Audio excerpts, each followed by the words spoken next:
Okay, I think we can get started. Thank you everyone for joining us today. This will be the last neighborhood meeting before the summer break. So before we begin, there's a couple of administrative announcements. Please be aware this meeting is being recorded for the convenience of those who cannot attend, and it will be accessible on our Facebook page and our website, mossbay.org, starting tomorrow. We typically have the majority of our neighbors watch the recording rather than attend live. We kindly request that you keep your microphones muted unless you're actively speaking. We'll reserve questions for the end of each presentation. And if you wish to ask a question, you have the option to unmute yourself or type it in the chat, and I'll be more than happy to read them aloud so that they can be captured in the recording.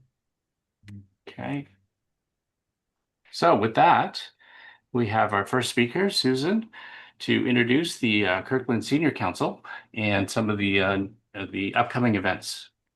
Thank you. The Kirkland Senior Council is a group of 21 people 50 and older who live in Kirkland and who work with the city to try to come up with ways to make the community more accessible and easier for people who are seniors. I've been on the council for about 7 years, and I can tell you that we do a lot of education, and we work with the city to help with things that we think are really, really important. And I will say the city is very responsive to that. Things like sidewalks that are uneven, things to do with accessibility, especially during construction of major projects, that people that are disabled or are older and need assistance can't get through sidewalks or whatever. And the city has been very responsive to us. We are not appointed by the city council. We are appointed by people who are already on the council. They interview us, they decide. People that are enthusiastic and want to be involved get appointed to the senior council. We do an educational program series for seniors. We've done many of them. One of them that was wonderful was on prescription drugs. It was run by the University of Washington pharmacy program, and it was really fascinating. The next one is this coming Thursday. It's about decluttering, and we have a bunch of people who actually do that for a living who are coming to talk to us about the best ways to declutter or downsize your home, which some of us are going through now. And we also have something that's a yearly event for us that we think is very important, and that's our art show. And that starts on June 5th at in downtown at the I think it's the senior center, Merrill Gardens. And what we will do, we have a lot of seniors from actually all over the east side who donate or show art and photography and quilts and all sorts of other things. And on the 5th, they have free hors d'oeuvres, and they have a no-host bar, and you can vote on best in show, sort of like the dog kennel place. And you can get a sense of how really talented older people are when they have the time to spend on their art. So we think that's pretty exciting. Basically, we recruit in October for people 50 and older, and we have all the age limits. We go from like 90s down to the 50s. So it's an interesting group of people who are very involved in the community. So I guess that's basically what I wanted to tell you. If you know anybody who's interested, we do have one member from Lost Bay. We tried to get people from all over Kirkland so that we get representatives from all of the areas, but I'm not sure we have all of that yet. Okay, thanks for the introduction there. Anyone have questions? Great. Thank you. How often does the council meet, Susan? We meet once a month on the second Tuesday of the month at 1:30 at the senior center down our PKCC. And we get involved with things like we're going to be doing a lot of outreach this summer at all of the markets. The city and AARP are doing a survey on how we can be a more livable city for everyone, not just seniors, but for everyone. And so we'll be working proactively to try to get as many people from Kirkland to fill out the survey so we can get a sense of what needs to be done. I know for me, I'm stable, but not totally stable. And walking around Kirkland can be an accident waiting to happen. So I think this is a good thing to do this survey. Absolutely. There's a question from Cody in the chat. Yeah, Do you still hold the volunteer event? we don't do the volunteering events anymore. We love doing it, Cody, but the fact was we didn't get much of a turnout, and so then the nonprofits didn't want to come to donate people to stand at to do it, to stand out and try to get people to join their group because they didn't get enough response. And so as COVID hit, and then more and more nonprofits got less funding, it became a more difficult thing to do. We still think it's important, and one of the members of our group works on a website to try to develop a better way for Kirkland people to get involved in all nonprofit volunteering, and it's still called VivaVolunteers. So yeah. Is that the URL? Yeah, VivaVolunteers dot. via VivaVolunteers. You can look that up. And if Okay. he needs more stuff from him, I'll connect Cody with the young man or the man that's working on that for us. Okay. Perfect. All right. Any other questions? I think you might need to unmute. I'm having trouble seeing everyone, but I think we're good. All right. Well, thank you so much, Susan. We've heard much about the Senior Council, but it's nice to put a face to the council and get a sort of an understanding and overview of what you're all doing. Thank you. Great. Next up is that Christian? Yes, I'm Okay. gonna share if that's okay. Can I share my screen? Yeah, absolutely. Hang on a Okay, sec I'm gonna here. also share in the chat the link to the Canva file that I'm presenting, Perfect. so that you can click any of the PDFs I have in there. Okay, get all these things out of the way. Hang on. So, sorry, quick introduction. Christian, Oh, you yep, are the special projects coordinator for the city. Is that correct? I am one of them. Yes, Okay. and I work in the city manager's office specifically on like small business and tourism. Got it. I'm in Perfect. the economic development team. Got it. Okay. Okay. Um, I wanted to highlight the events that the Tourism Development Committee has funded for 2026. Applications are also open for 2027 until June 1st. I wanted to remind everyone, if you have an event that you think is going to draw in some tourism, you should apply for this because we got some buckets of money. We did the committee rather did 110,000 last year, though normally they do about 60,000. They went to council and asked to allocate a bit more. And every single one of these events, I was looking at it today when I was thinking about you guys, is downtown, with the exception of the Ukrainian Green Week Festival and Junior League Softball World Series, which most of it happens up at Everest, but there's a big welcome rally and celebrity game that happens downtown at Lee Johnson Field. You're welcome to take a screenshot of this. Also, it's on the website. How do you find events in Kirkland? I know this is a big one. I want you to know I'm actively combing the internet every single month for any events, all events in Kirkland, but if you want to submit your events, I'll show you how to do that as well. So how do you find them? You go to explorerkirkland.com, you click events, you scroll down. I'm on a mission to prove that there's something to do in Kirkland every single day. Lots of things to do in May. You can always see updated information here. But if this seems cumbersome and you don't want to look it up every single time you want to find out what's going on, I got you. You want a list? Not a problem. You can get an email from me directly that has every single day of the month, and you can scroll in order to see what is happening this week, this month, this year, however you'd like it, whatever format. Little description, lots of links of how to get involved or how to go to the events and who's putting them on and if there's a cost. I try to include as much information, but in a concise manner as possible. If you're promoting an event, you have one, your neighborhood association's doing something, your senior council's doing the art show, those things can be submitted to Explore Kirkland. There's a really easy submit your event tab. This helps everyone to discover what's going on. However, heads up that if my newsletter goes out to about 16,000 people and they show up at events. So if you have a smaller, quieter event, make sure you tell me so I don't put it in the newsletter, but it could still be on the website so that you can let the locals know all about it.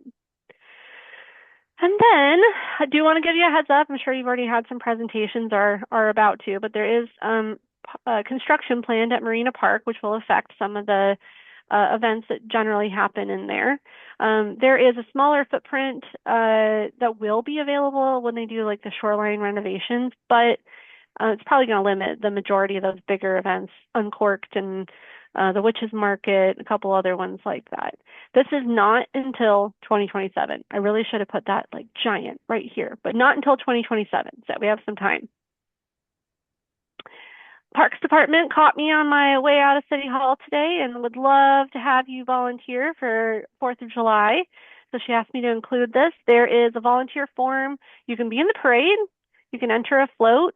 You can, I don't know if nominations are still open, but they do nominations for the leader of the parade. It's a good time. And this matters for you guys in particular because there will be road closures, the normal stuff, parking restrictions on 4th of July for downtown. And that's all I got for you. So if you have any questions or you need to see more or you want to access that Canva link or share it to others, you're more than welcome to. It's just a read only, so you should be able to click the PDFs if you have want to send those links out. And it will have the links to your event site, right? Oh yeah, all of that yeah. Mm-hmm. So a quick question for you. If we wanted to promote our happy hours, which happen every other month, and it's really just a neighborhood Yep. happy hour, would that be something you would think? Yeah, so we have a category that's community events within Explore Kirkland. And so yes, I would encourage you to do that. Sometimes I find them and then I'll put them on there too. Okay. So perfect. Any other questions? Anybody have any questions? Specific events? So one that I'm specifically interested in is the Umbrella Fringe. I wasn't able to attend last year, but I'm a big fan of Fringe festivals, and I'm just wondering, how does one get more involved in any of the ones actually that you've shown there? Is it in the link or any of the ones? Happy to connect you with the organizers for the Umbrella Fringe. It is a Kirkland Arts Center event, and then the city is helping with making sure that thing pops because it's a really cool concept. So if you don't know what a Fringe festival is, it is at the core, it's like weird art. So stuff that's different outside on the fringe of art, whether that's spoken word, poetry, live murals, everything in between. It's a cool, really expansive, can grow any direction we kind of want it to do event. And we're really excited to be supporting that this year and be promoting that it's happening. Yeah, it's a big deal. The first year was last year. This is the second year. If you got an act, a show, the history of a paperclip, I think, was a big hit last year. Please let us know. We'd love to include you. Thank you. Thank you so much for sharing all that. We'll post that up for everyone. Wonderful. Perfect. Let's see. Okay. Next up, David, Communication Programs Manager. We haven't spoken in a while, but we've had some requests to maybe for someone to give us a demo to understand how maybe either the app or the website, what to do, how to do it specifically, our Kirkland portal, I guess. Yeah, great. Well, thank you, Alex. Yeah, thanks for the invite. Good evening, everybody. As mentioned, I'm David Wolbrecht. I'm the Communications Program Manager at the City of Kirkland. I know many of you, but there's some I haven't met, so great to meet you virtually. Before I dive into our Kirkland, I do just want to take it or leave it. It's just an idea. You could do a live cow and coyote costuming as part of Fringe Festival. Just putting that out there. Just might be kind of fun. But I'll just leave that one hanging. So David, we did last year. Oh, you but did? We'll do it again. I'm so behind the times. Okay. Well, you can tell my attention was elsewhere. So I'm here to talk about our Kirkland. And our Kirkland is the way that the city of Kirkland knows that there's something out in the community that needs attention. So lately I learned a statistic that there are as many lane miles in the city of Kirkland as there is between here and Billings, Montana. And so there's over 600 miles of lane miles in the city of Kirkland. So as you can imagine, there's a lot of stuff that, although we got crews out every day going to parks and, all manner of, streets sweeping and that sort of thing, there's stuff that we just don't see. And so a lot of times we really rely on you all who are out in the community every single day living your lives, to help notify the city when there's something that needs attention. And the best way that we have so far to do that is our Kirkland. And so I'm going to share my screen really quick here. Can you see that okay? Showing it. Great. So I'm at the city's website. And so if you just scroll down a little bit, you'll see these kind of 6 main most requested options. And right here is our Kirkland. So this is our service request portal. And really, I'm going to just, before kind of continuing, I really just want to emphasize this first sentence that I just highlighted, your one-stop shop. And so this is really, really intended to be, if you don't know where else to go, say there's a down tree, there's whatever in the community, you don't know who to contact, even if you don't know if it's the city's job to deal with it, that's okay. Go ahead and come here and submit it to our Kirkland. So basically how this works is you come here, and I'm doing this from the web, but you can do it from your phone. There's also a phone app that I think might only be on iOS right now. But you come here, kind of scroll down a little bit. It tells you, hey, get ready with some information we're going to need. And then once you're ready, you can click on this button, the Our Kirkland portal. And I do want to emphasize this is for non-emergency issues. And so we do not have someone monitoring this 24 hours a day. For any emergencies, that's still going to be 911. Or if it's a road emergency, you can call that 425-587-3900, 3900. That's for our streets crews, and they do have a call service for after hours. So scroll down and go ahead and click on this request for service, this plus sign button. I'm going to increase my font a little bit just to make sure y'all can see that. So it's really easy. We have a whole variety of topics. So basically, you can either start typing in, let's see, tree, branch, and there'll be a variety of kind of options around, what the topic is that you're typing in. So I'm going to say, let's imagine that we are submitting, there's like a tree down on a sidewalk. Okay. So I'm going to say there's a tree down on the sidewalk. You just type in whatever information you have. The more you have, the better. But even if you don't have much, that's okay. If you have a photo, that can be helpful sometimes, especially if it's not immediately obvious what your issue is. You can add that here, but again, you don't need to. You can go ahead and hit the next button. So then now it'll ask you for where is this? Because this is kind of a key part, particularly if there's like a pothole or something out in the community that needs fixing. We really need to know where it is. And so you can do that a few ways. You can either type in the address, and it'll zoom in there. Alternatively, you can drop a pin and drag it around like you would in, kind of like maps or any other kind of mapping software these days. So once you, select where the issue is, you just scroll a little bit back down and you hit next. And then lastly, you just fill out your contact information. Now, I just want to note that you don't have to provide your contact information. Totally fine. We get all sorts of anonymous submissions, all good. The one challenge with those sometimes is if we ever have a follow-up question or we ever want to clarify anything, it's just hard to do that without having some way to get back to you.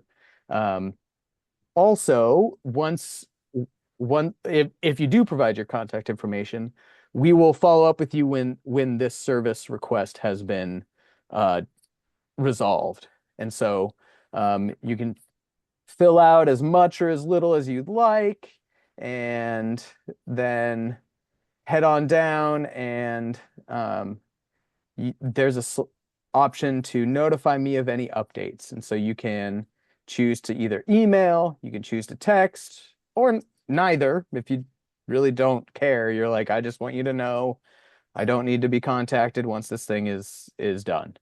And so totally up to you. And then at that point, you just hit create request. I'm gonna go ahead and do this. And so it just kind of gives me a final, are we sure? Is this looking right? Okay, it's this location, overgrown sidewalk. I think what I'm gonna do here is just head back really quick. I forgot to do this is a test. So otherwise my public works teams will be like, David, where's this tree? We don't see it. And I'll have to apologize. So I'm gonna go ahead then, create request and create request. And so there we go. So you have this banner across the top. It says the request was created successfully. And again, just kind of here's all kind of the recap of it. Now, once it gets added to this platform, what happens? We have a whole complicated kind of database mapping system where each of these little topics, depending on what it is, gets routed to the right staff member or right working group. And so something like this would get immediately routed over to our Public Works Maintenance Center, and specifically our Streets and Grounds team. And that would then show up. It gets emailed to various folks. It also loads up in their kind of view that they can see. So once it goes to those staff members or those working groups, it then goes into whatever process those individual working groups have for that type of request. And so different teams handle those things in different ways. But the key for you all is just to know that if you get it into our Kirkland, that is the best way for the city to know that there's an issue out in the community that needs attention. A couple things I just want to highlight. First is you can also write into our Kirkland if you have just general questions or you don't know where else to ask. There's an other option as kind of your topic. That's a great one. If you're not sure who else to, where do I go for this? Send us an our Kirkland. Just send it via other. Those ones actually go to me. And then I route them to the right people. So that's point number one. Point number two is if anyone's submitted any pothole type issues or sidewalk type issues, you may have experienced something that can be slightly confusing. So this is a known issue that the city is trying to work through with two different of our vendors who aren't exactly working together right now in the best way. And so basically we have our Kirkland where something comes in from the community, and for all of our public works staff, so it's all of our people who are, cleaning the streets, fixing up the sidewalks, that sort of stuff.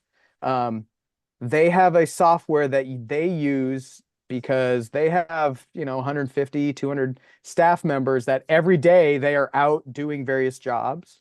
So they have a special software that assigns their jobs to all the crews. Unfortunately, these two things don't talk to each other right now, which is what we're working on actively. And so what happens is it can be confusing because we say, great, we're going to close your request in our Kirkland because we've handed it off to our crews. And they'll get to it when they can, but just know that it's in the list. So we know that is confusing. That's the best way we can do it right now. But like I said, we're actively trying to make that a better customer experience for everybody. And so the last thing I'd say is, we usually get around 500 requests a month. give or take. And so it's really like I said, the best way for the city to hear if there's any issues going on out in the community. So I really encourage you to use it the next time you see something out there that you're like, hey, that seems weird, or this needs attention, or hey, I've got a question. Can I get an answer? So our Kirkland, check it out. Thank you, David. Question for you. So what happens if, let's say, I mislabel an issue, right? And it automatically gets routed, like you're saying, to potentially maybe the wrong group. Yeah, happens all the time. And so in the back end, our teams can easily can either reroute it or they can recategorize it, and then it'll kind of automatically start the process again. Okay. We have a question from the Uptown Collab. Go ahead, guys. Yeah, quick question. This is Steve. I don't think I saw where I could upload a picture of the thing I'm concerned about. Is that a facility? Maybe I'm just looking at your web thing. Maybe the iPhone has it. But... Here, let me walk you through, Steve. Great question. I see it. Okay, got it. You see now? Okay, great. Well, I just saw the app photo. Okay. Yeah, if I'm going to be honest, some of the user experience of this software is not my favorite.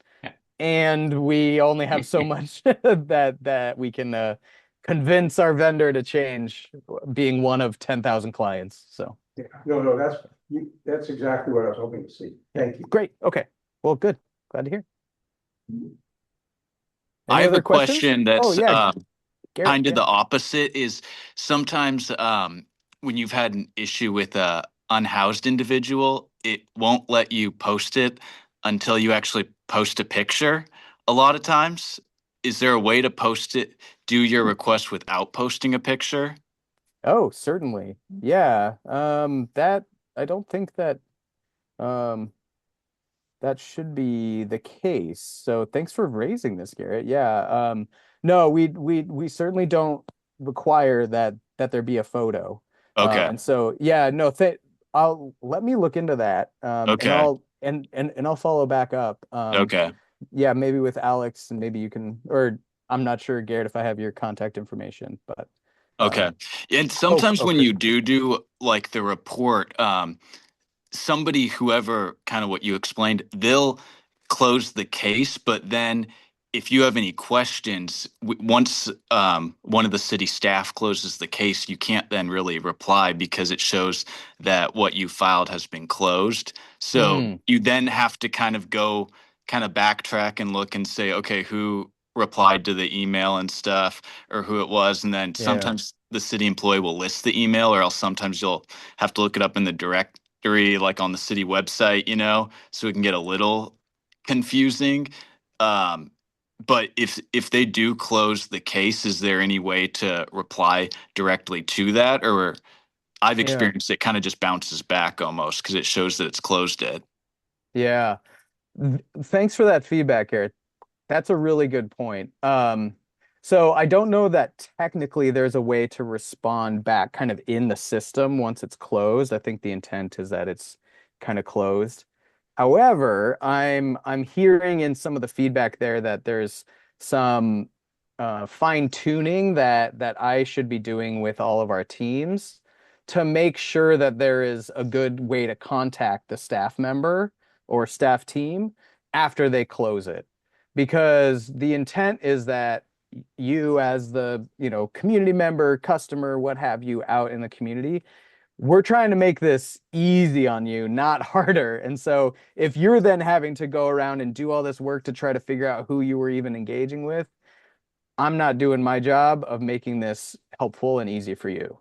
So thank you for highlighting that. What I'm going to do based off of this feedback is actually go back through and send out a reminder email to everybody who is on Q Alert on the city side to include their name, email, and or phone number when they close out a case, in case there is, like you mentioned, any follow-up questions. Because that totally seems reasonable. So thanks for raising that, and I'll get on that. Yeah, thank you. Yeah, you're welcome. Thanks, Garrett. Anyone else? Questions for Dave about the art portal, our Kirkland portal? Nope. Okay, great. Right. Thank you so much. That was very helpful. Yeah, you're welcome. And Thanks, everybody. especially for sort of explaining the process that happens after we submit something. So that's good to know. Thank you so much. Yeah, you're welcome. All right. Take care.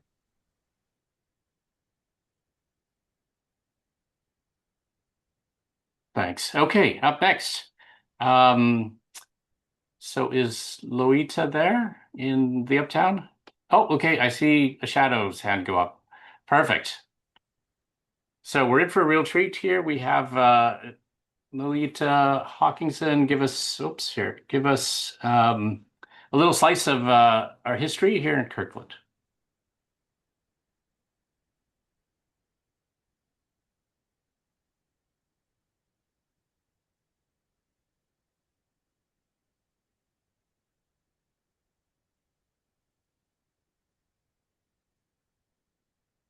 Can't hear you guys yet.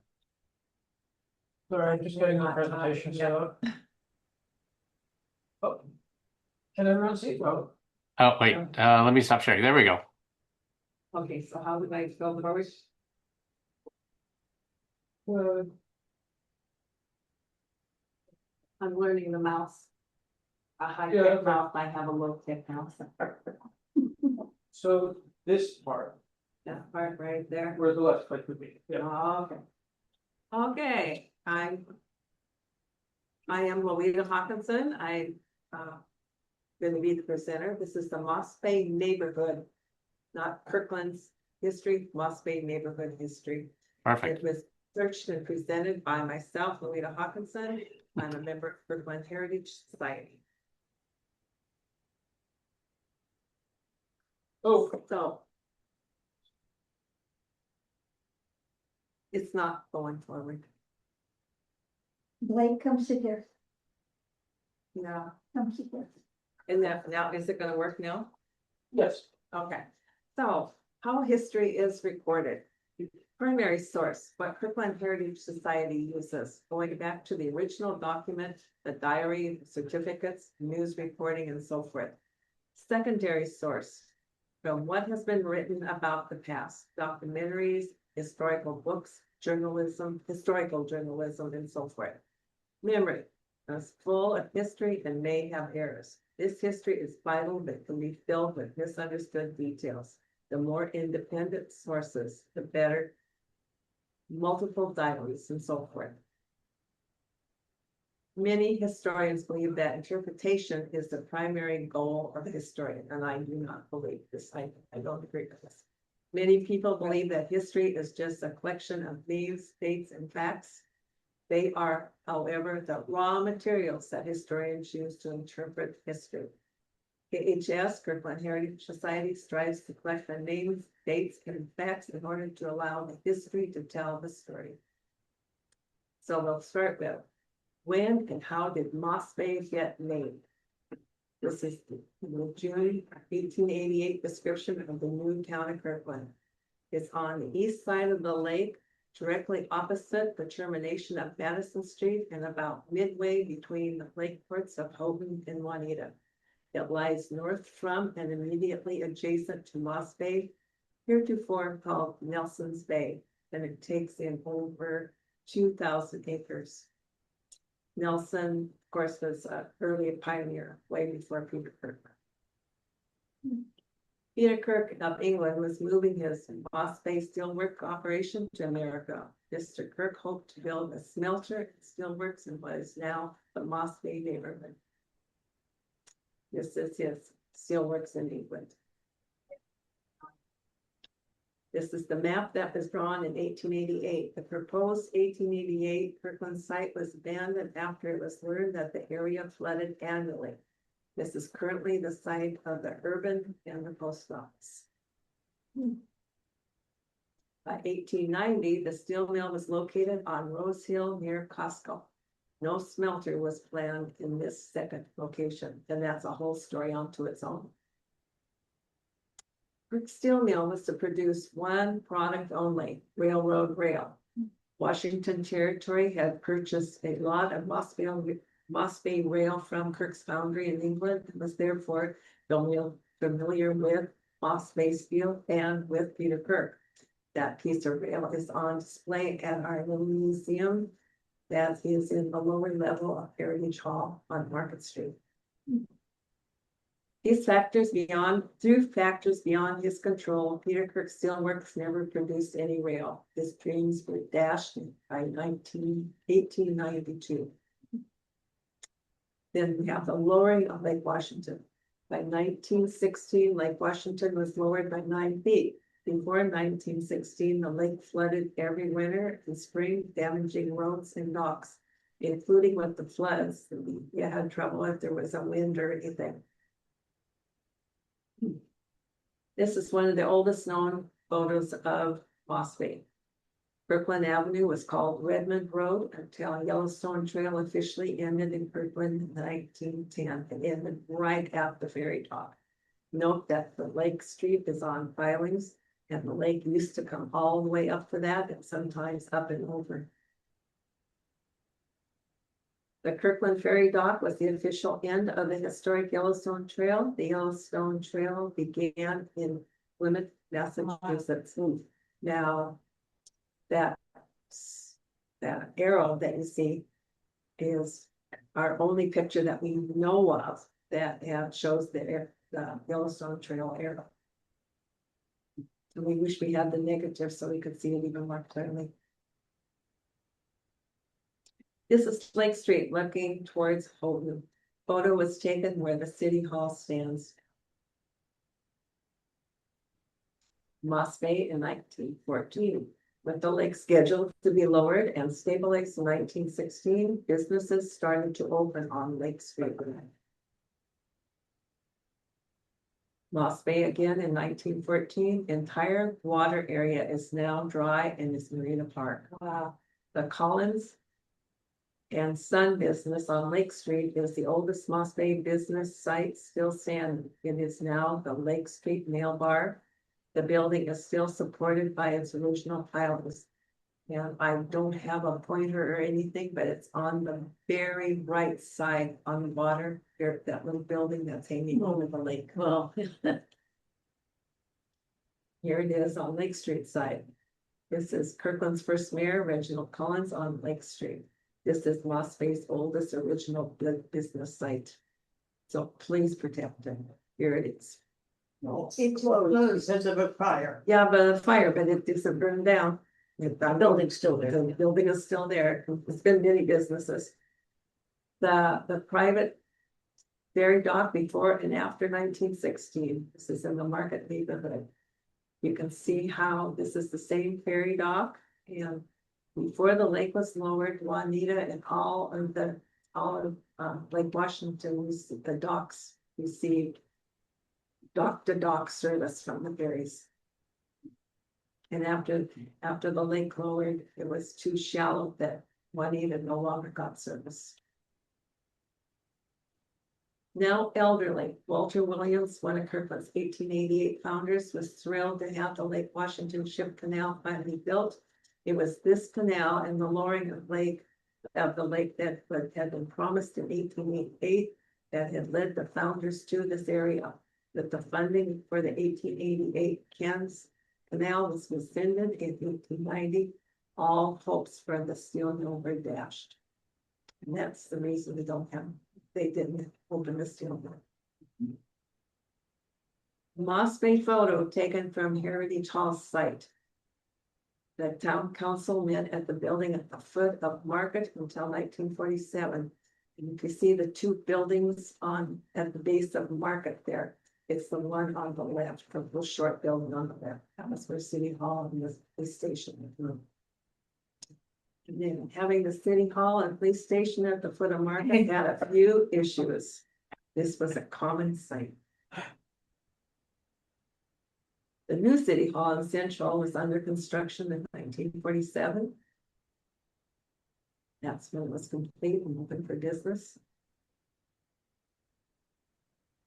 After 1916, Lake Washington was stable.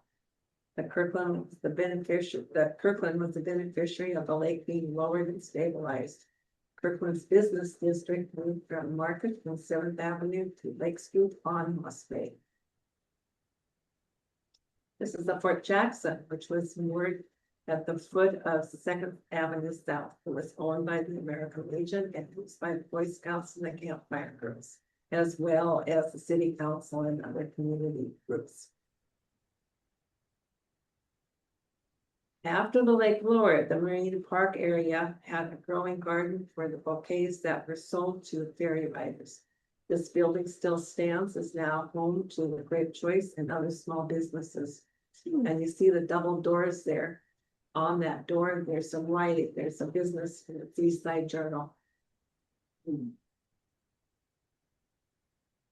Marina Park, 1922, and I'm just showing this just to show you that it took a while for some of the buildings to get lowered. Moss Bay businesses. Hospital, Kirkland's original hospital was built in 1929. It was the only hospital on the east side. The Kirkland Hospital was enlarged in 1951. It closed in 1971 with the planned opening of the Evergreen Hospital. This site is now occupied by the Heathman Hotel. Then J.J. Bunnell was the official florist of AYPE in 1909. That's the Alaskan Yukon Pacific Exposition. Bunnell's growing gardens were in Kirkland. It is the current site of the Lee Johnson Field, with the Kirkland Library, the Kirkland Performance Center, and the swimming pool. Here's an ad from 1913. Upper third of the photo was the former Bunnell growing garden. You can see that this open space there. Yeah. And then down on Market, kind of like in the center of the picture, is Central Tavern. I hope you can see it there, focus in. Yes. I had a pointer, but anyway, it was Central Tavern is now on Kirkland Avenue, but this is why it's called Central Tavern. That's what the original business opened, was on Central. Bunnell Nursery was expanding and needed more acreage. In 1926 ad, they are closing their Kirkland Nursery. J.J. Bunnell sold the 14 acres to Kirkland, or to King County, to be used as a park. King County then sold to the city of Kirkland. If you enjoy Lee Johnson Field, you can thank J.J. Bunnell. Younger's Mints was on the corner of Lake Street and Kirkland Avenue. From this store in Kirkland, candy was shipped all over the world. Charlie Younger, the original owner, sold to George and Mildred Anderson, who continued the business. Many of the old timers here, the Andersons aren't who remember, they don't remember the Younger so much. Charlie Younger's wife had just passed away, and he died soon after, so he was employed as well. But he was a Kirkland kid, went to the Kirkland schools, and graduated from Kirkland High School. George Anderson is shipping a large order of Younger's Mints. It was world famous and made in Kirkland. Here's a can. We have 7 cans, and they're on display at the museum. The ferry stopped running in 1950 in the mid-era that had kept Kirkland on the local map. Seaplane Incorporated gave tours and lessons. This is now Marina Park. Before fax machines, this is how the East Side Journal got its news from Seattle. Now this is the photos that they would get. And this was that taken at Marina Park as well. This is the owner of the seaplane, this daughter. Now, here, the Ollinger Boat Works at Kirkland in 1942 was given the contract to build 68 38-foot cabin picket boats for the Coast Guard. Most picket boats were built during World War II to protect the US coastline. And that's why they're called like a picket fence, only known for protection. So Ballinger Boat Works was said to have received the largest contract of the US Coast Guard. Houghton's Lake Washington shipyard involvement during World War II has overshadowed Kirkland's Ballinger Boat Works history. I'm just gonna, these are rare photos. We'll show the pictures of it. This was here right on like 2nd and 3rd Avenue South on Lake Street, right in town. And no one knows about this history. Wow. It was quite the operation. They employed 100 people, and that was nothing compared to Lake Washington shipyard. It was important for those 100 people. And most of them, and they were all Kirkland people. So Lake Washington shipyard, a lot of their people came from Seattle.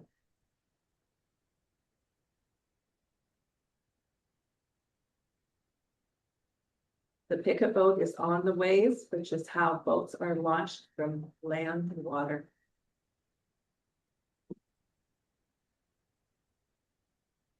This is an ID badge from Ballinger, and this is also on display at the Kirkland Museum.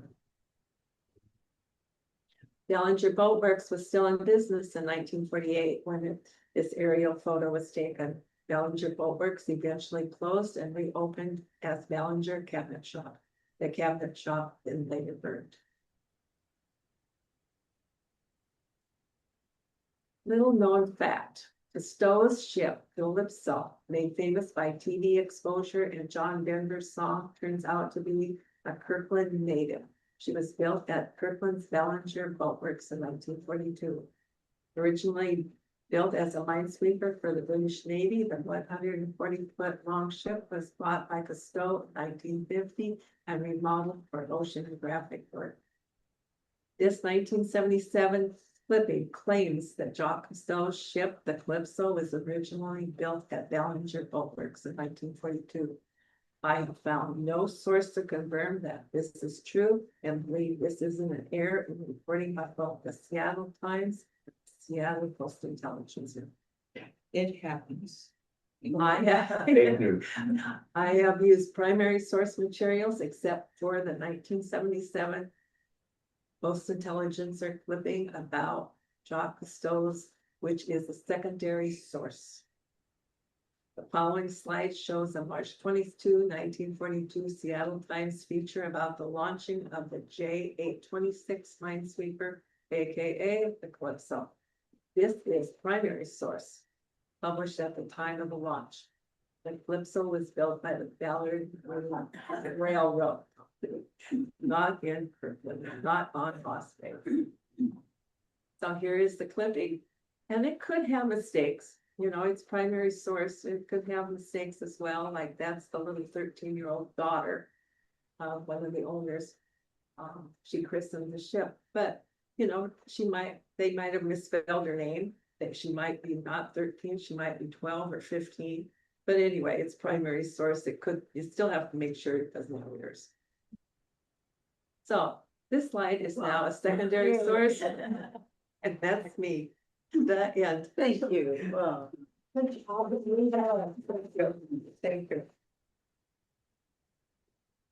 Okay, fantastic.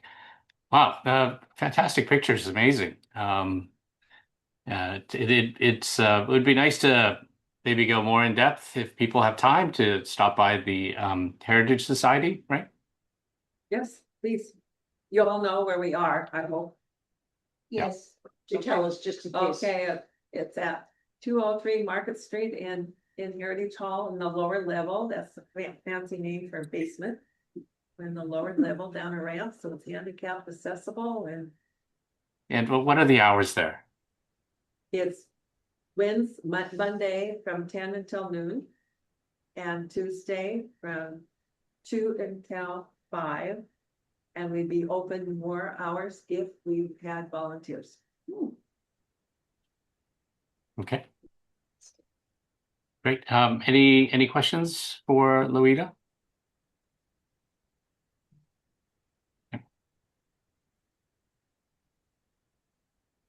Okay, fantastic. Thank you so much. We really appreciate you taking the time to walk all the way to Uptown and share this presentation with us. Thanks so much.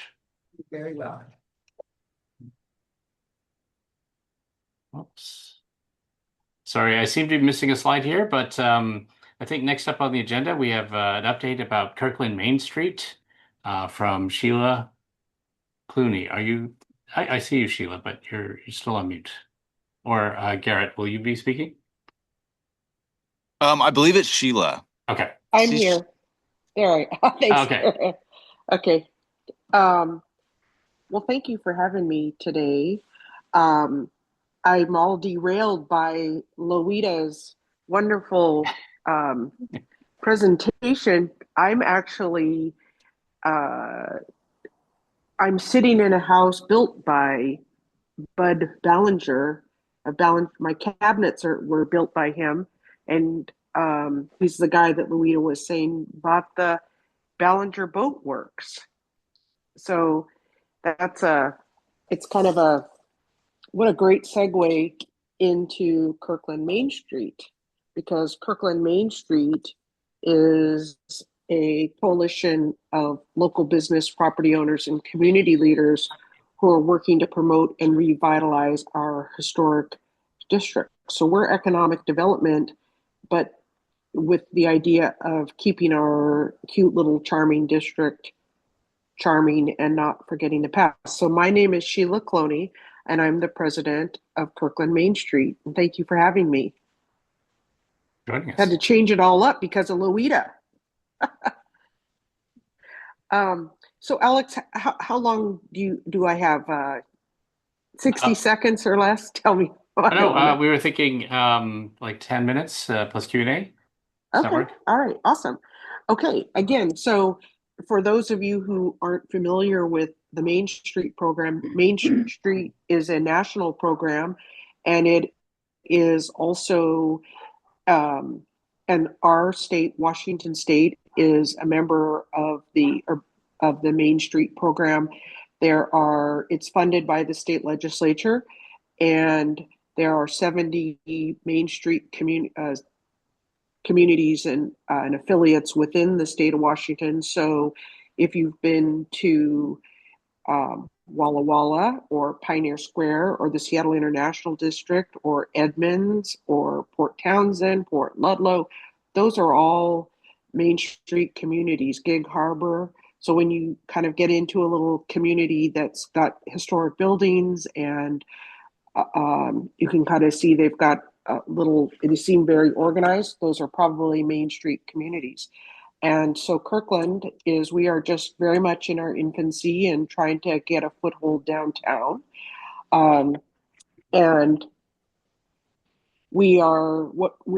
one of the things that we've been working on is really to try to figure out where we're needed most.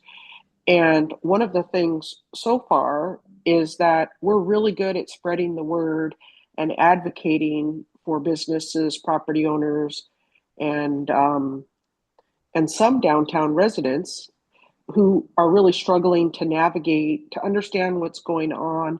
The downtown area, as you all know, is, as some people might say, is like constantly under pressure of, we're just talking about the Marina Park restoration, which may be followed by the parking lot being redone in some way. And as Loita, unless I misunderstood her, talking about the Ballinger boats, that maybe there were only 100 people employed there, but it was meant a lot for them. And that's the way the downtown is as well, that there are, I would say that the majority of the business shop owners are women this is how they're providing for their families. And obviously there's all sorts of other folks working and living downtown, and we're here to work with everybody.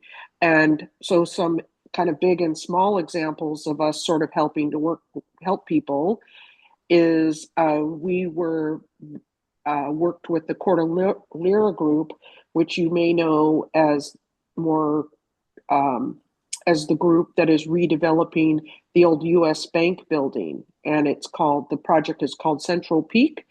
And you may or may not be aware that that project already impacted the alley behind Park Lane where many people do business, and the parking available in the Lake Street parking lot.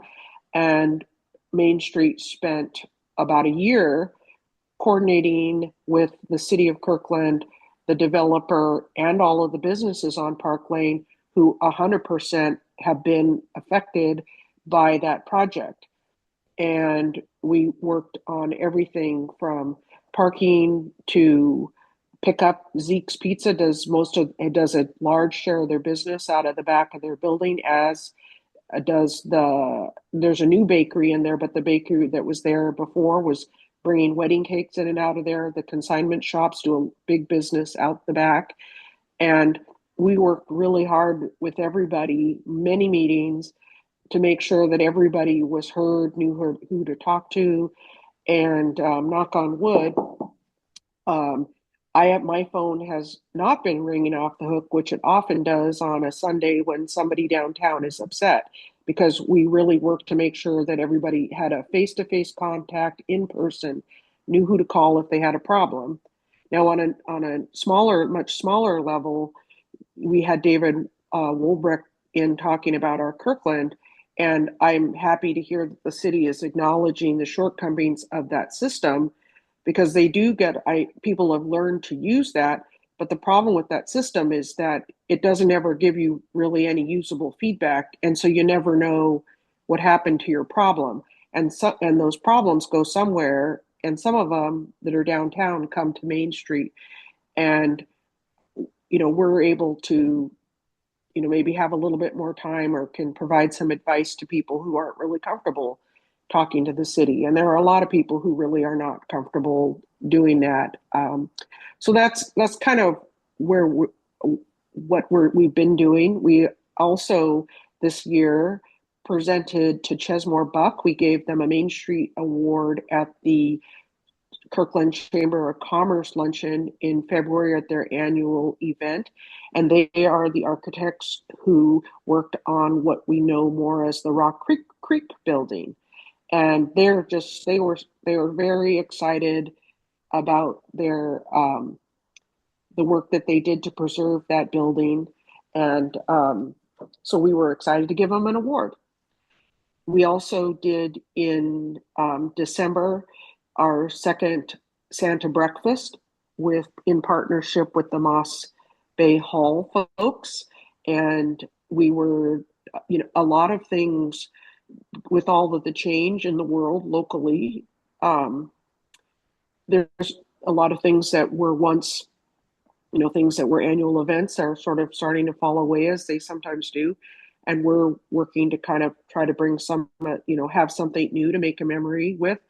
And we'll be doing another big Santa breakfast this year as well. I think the Moss Bay Hall folks want to add a second event. So that's kind of a cool thing. And we're using the money that we raised from that for downtown beautification to work with the Parks Department to give them extra funds to do plantings, specifically in the beds you see where the sculptures are. And let's see, what else? We're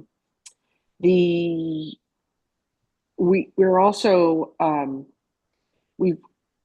we have all sorts of other little things going on that we're working on that are important to downtown businesses.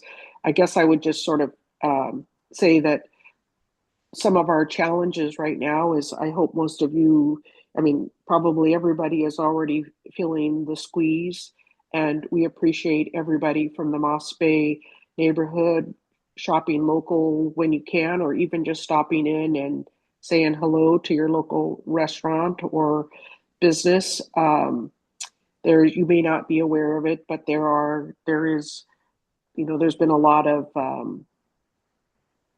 shoplifting and little petty crime, actually some bigger crimes going on downtown that really affect the businesses and cost them a lot of money. So we try to support those businesses in any way we can if they're hesitant to reach out to the police department. So we're trying to kind of create that.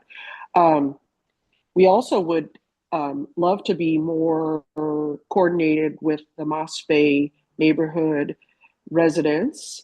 And one of those examples is we're sponsoring this year the Kirkland Downtown Association's Clean Sweep.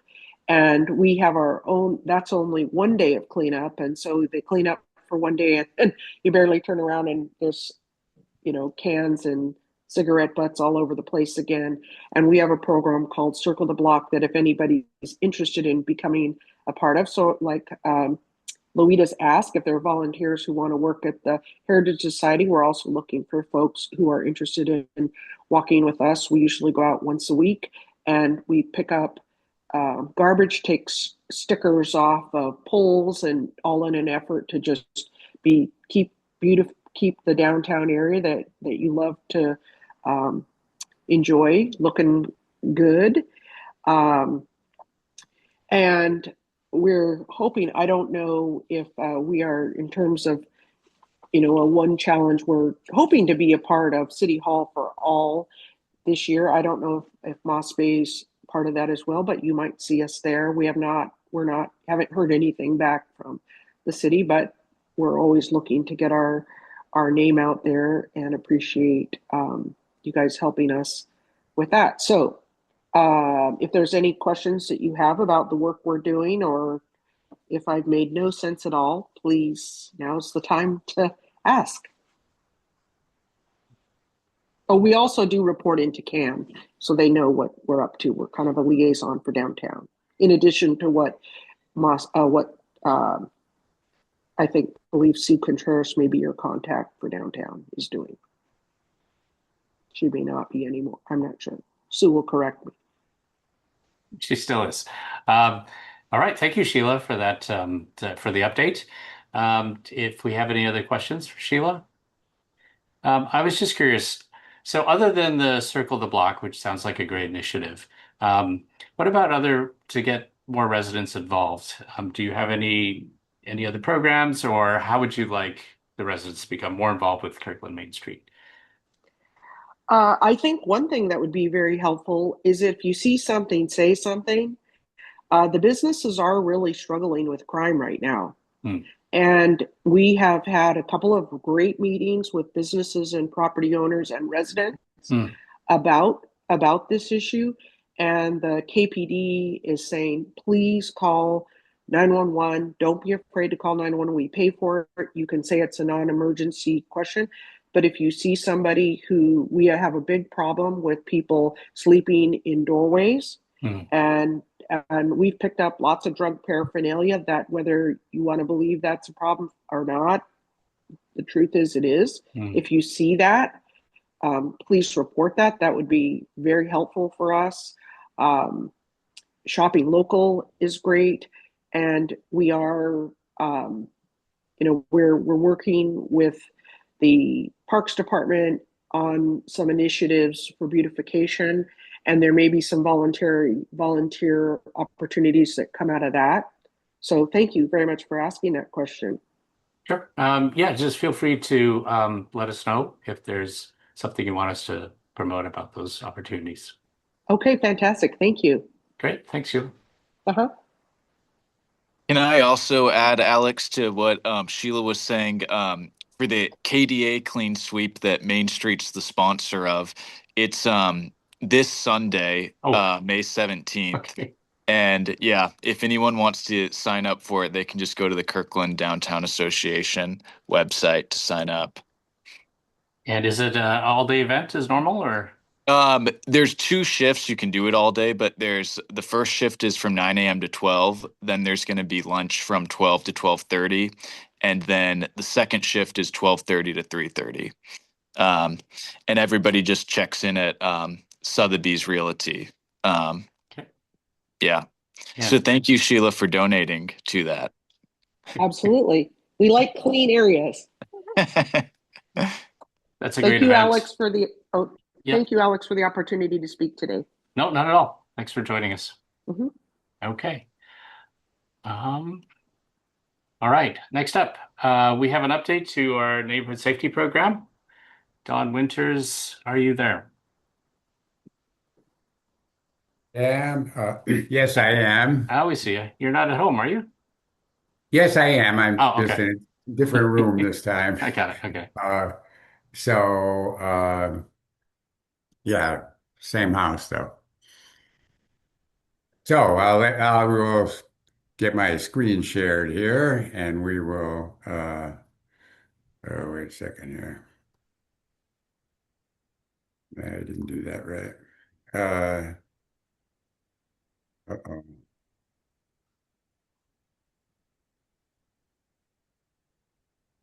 I don't really see the share screen button that I usually see here. Let me see. Oh, share. Yeah, they changed it a little bit. Yeah.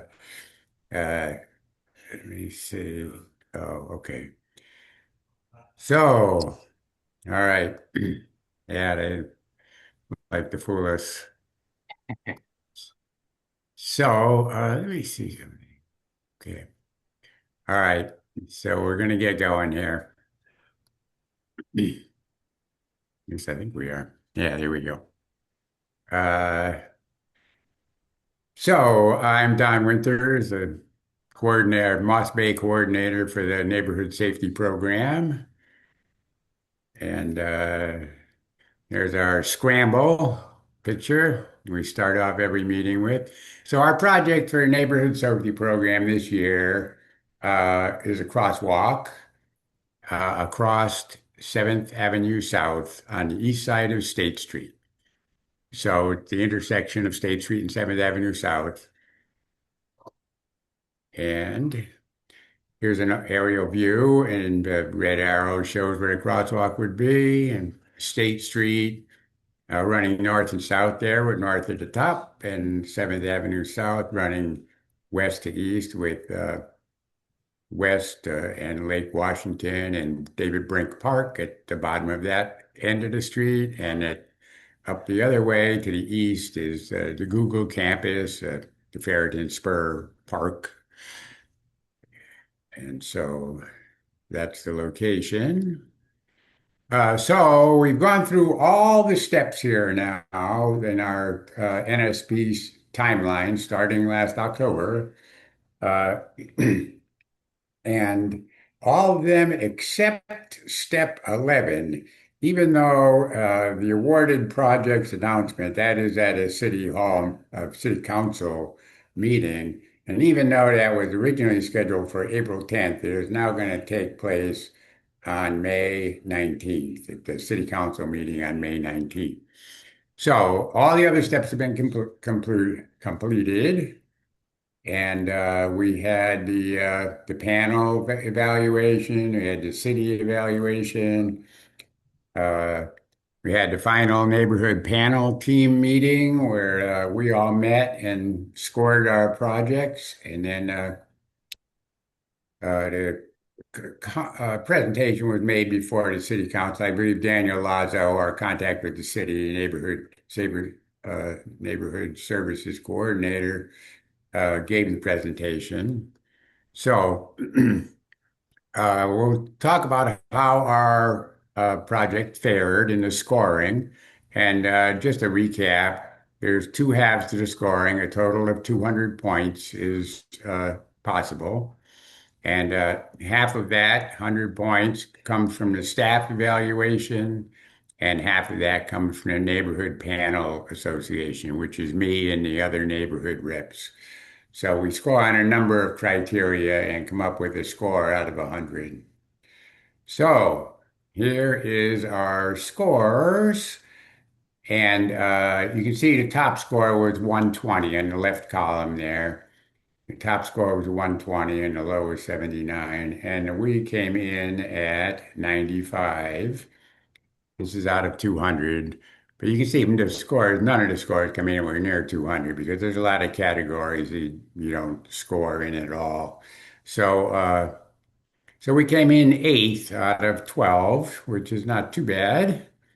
Uh, and the cost of all the projects is listed in the on the right there. So you can see our project, the cost was $71,280. And then on the far right column there, there's the cumulative cost of all the project added up to that point. So with our project was added in, and projects 1 through 8 would cost $361,000. Uh, Now, unfortunately, the budget for the project is $350,000. So we brought the total slightly over the project, the whole budget for neighborhood safety program. So we could be in trouble because of that. Yeah, so this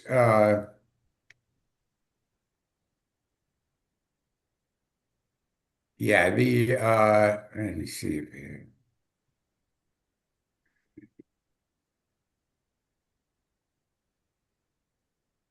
Yeah, so this was presented, all this information was presented to the city council on May 5th. And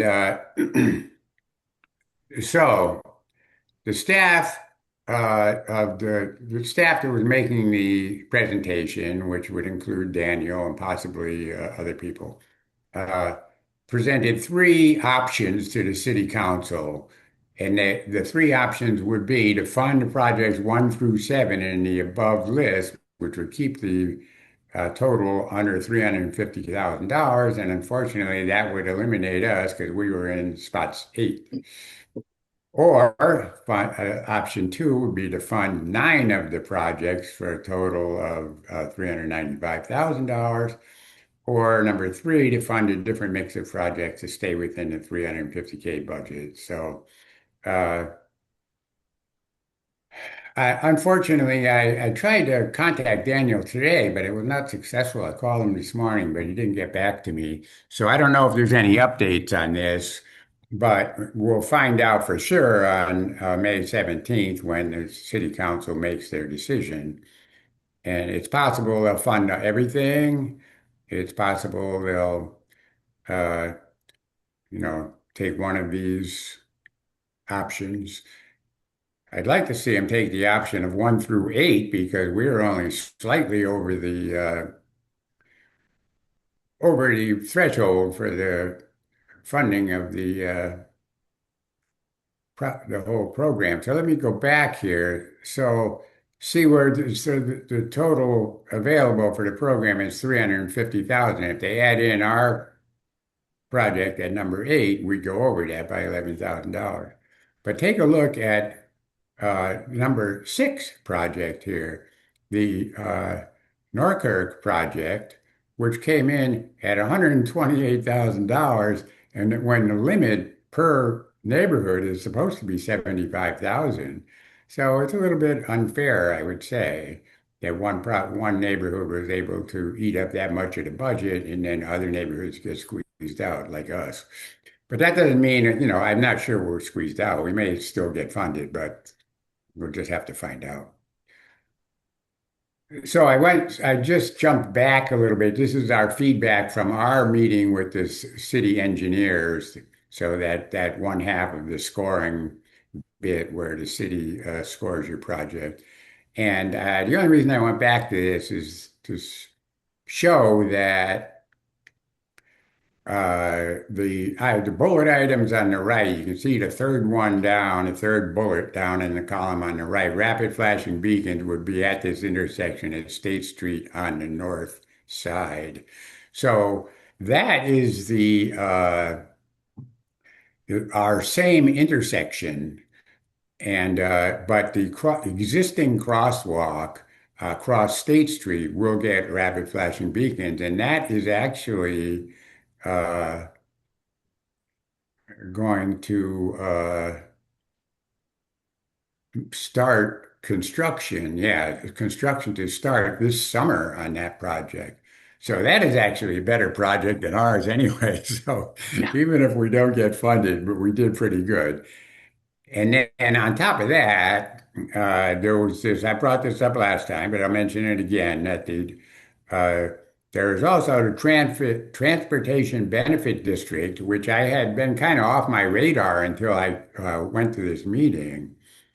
And so the Transportation Benefit District is program the city is running, funded by $20 annual license fees for Kirkland residents, which funds walking, biking, and safety improvements in the city. So it's basically addresses the same issues that a neighborhood safety program addresses, but with a lot more money. So that's just a little heads up on what the Transportation Benefit District is about. And these projects will be done over the next few years. The whole project was supposed to be done in 6 years. And I think it's at least 3 or 4 of those years have already elapsed. So our project here down 7th Avenue South and State Street, those rapid flashing beacons are going in are not part of the Transportation Benefit District. That's just a capital project. That's going to start this summer. But the other 5 projects in Moss Bay that are part of the Transportation Benefit District, and they're all rapid flashing beacons. And I went over this last time, but it's good to see where they're all going to be. And one is at First Street and Central Way, in front of the old Cafe Ladro. There's a crosswalk there. That will get rapid flashing beacons. And then the Peter Kirk Park, across the crosswalk that is near the Kirkland Performance Center, which now is kind of a dangerous one. It's kind of a mid-block crosswalk where it's hard to get cars to stop. So that will get rapid flashing beacons. And then 3 other ones besides the one at 7th Avenue and State, at 2nd Avenue South and State, and 2nd Avenue South and Lake Street, 5th Avenue South and Lake Street, and then, of course, the one on 7th Avenue South and Lake Street. So we're getting a lot of big infrastructure things, a lot of good pedestrian improvements in Moss Bay, even without our safety program, our candidate there. Just a little refresher. We submitted this project at State Street and 2nd Avenue South at least twice in the past to the neighborhood safety program when rapid flashing beacons were still considered for the program. And we just out of the money both times. But back then, only 3 projects would get approved because they were so expensive. The rapid flashing beacons were so expensive and everybody was choosing them. Like, 9 out of 10 proposals were for rapid flashing beacons because that's what everybody wanted. And so only 3 or so a year would get approved, and we were out of the running. So now it's going to get done. So we're happy about that. So that is the update. I just want to say when I find out what happens on May 17th, I'll let somebody know. I'll let Alex know. We want to put it on the website.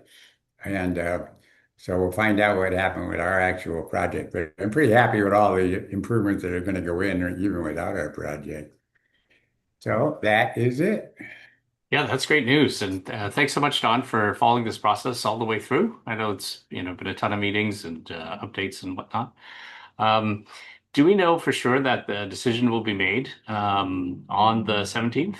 Yeah, I think it's pretty definite, yes. Okay. We should know by then. That's in 8 days or something, so a week from tomorrow. Also, I could contact Daniel in the meantime. I think I will. I wish I had been able to contact him today just to talk that over, the whole thing about the ranking. And that's fair. I think, whenever you have an update, we can easily push that out to the community on the website. I will do that. Okay. We do have a question from the Uptown Collab. Okay. Go ahead. From Louisa Hawkinson, and I was at the last city council meeting when the presentation was about the projects, and I think all 9 are going to get funded and go over the budget. And as far as Norkirk getting like favoritism, it came up that if a project that is over budget is funded, then perhaps they shouldn't be able to apply the following year to make it more fair. So that was what was discussed. Don't know what'll happen, but that makes sense, because twice in a row now they've gone into projects that were over budget funded, so. But if, sometimes you want something that's a little more expensive, you should be able to ask for it, but just don't, you have to skip a year. And Oh, thank you. testimony.